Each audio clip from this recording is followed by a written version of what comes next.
Kenapa sekarang kaki saya berat sekali melangkah ke majelis ilmu? Kenapa? Ya, kenapa saya tidak lagi merasakan lezat ketika saya duduk di majelis ilmu? Kenapa? Nah, kalau seandainya ini terus kita biarkan, kita takutkan hati kita semakin lama semakin gelap, semakin mengeras. Ya. Dan suatu saat ya, kita bukan lagi malas hadir di majelis ilmu, kita akan benci ya dengan orang-orang yang mereka semangat menuntut ilmu. Itu sudah barang pasti. Syaitan itu tidak menggoda manusia sekaligus, pelan-pelan. Pertama dijauhi dulu. Kemudian setelah dijauhi malas untuk hadir.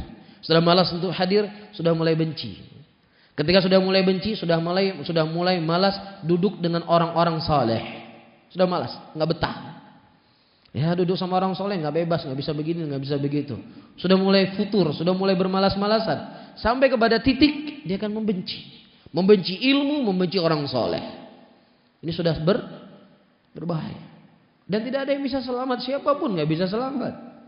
Saya sebagai pembicara juga tidak bisa selamat. Jangankan saya, orang yang lebih mulia dari kita nggak bisa selamat dari hal yang seperti ini. Apalagi orang-orang yang seperti kita, ilmunya sedikit, imannya lemah, dan lain sebagainya.